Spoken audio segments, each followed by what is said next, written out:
இதுக்கு முன்னாடி ஏதோ ஒரு ட்ரைனிங் நீங்க பண்ணிட்டு இருந்தீங்க. நீங்க ஆக்சுவலா என்ன ஃபீல்ட்ல இருந்து நீங்க வந்துட்டு இருக்கீங்க? நான் ஐடி ஃபேப்ரிகேஷன் படிச்சிருந்தேன். ஓகே ஜி. மெக்கானிக்கல் ஃபீல்ட்ல தான் இருந்தேன். ஓகே. அதுல இருந்து நான் எலக்ட்ரிக்கல் ஃபீல்டு மாறலாம் அப்படிங்கிறதுக்காண்டி ட்ரை பண்ணி தான் இங்க வந்தேன். Okay G. சோ இதுக்கு முன்னாடி கோர்ஸ் படிச்சேன்னு சொன்னீங்களா? என்ன கோர்ஸ் படிச்சீங்க ஜி? இதுக்கு முன்னாடி ஈவிலர் சர்வீஸ் அது கத்துக்கலாம்னு போனேன்.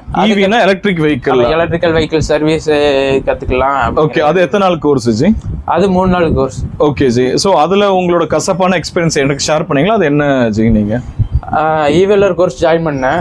அதில் வந்து ஃபஸ்ட்டு ஜாயின் பண்ணுறதுக்கு முன்னாடியே எலக்ட்ரிக்கல் நாலேஜ் இருந்தால் தான் பண்ண முடியுமா என்னன்னு சொல்லி கேட்டிருந்தேன்.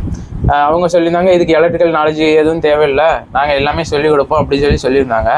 ஆனால் அந்த கிளாஸ் போய் அட்டன் பண்ணல தான் தெரிஞ்சது அது எலக்ட்ரிக்கல் நாலேஜ் இருந்தால் தான் பண்ண முடியும், அது இல்லாமல் பண்ண முடியாது அப்படிங்கிறது அதுக்கப்புறம் தான் தெரிஞ்சது எனக்கு. Okay G. அதேமாரி கிளாஸும் 3 நாள் கிளாஸ்ன்னு சொன்னாங்க. ஓகே. 2 நாள் கிளாஸுக்கு அப்புறம் 3ஆவது நாள் கிளாஸ் இன்னொரு நாள் கூப்பிடுவோம், அப்போ நீங்கள் ரிட்டர்ன் வரணும் அப்படின்னு சொல்லிட்டாங்க. ஆனால் அதுக்கப்புறம் அவங்களும் கான்டாக்ட் பண்ணல, நானும் கான்டாக்ட் பண்ணல. ஓகே. அவங்க அந்த கிளாஸே எடுக்கல.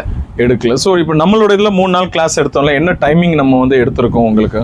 நம்ம வந்து 10 to 7 மணி வரை 3 நாள் class 3 days full day classes உங்க எடுத்தோம். அதில் உங்களுக்கு என்னென்னலாம் ப்ராமிஸ் பண்ணமோ அந்த பாயிண்ட்ஸ் அது எல்லாமே உங்களுக்கு சொல்லி கொடுத்துருக்கோமா? ஆமாம், எல்லாமே சொல்லி கொடுத்தேன். Super G.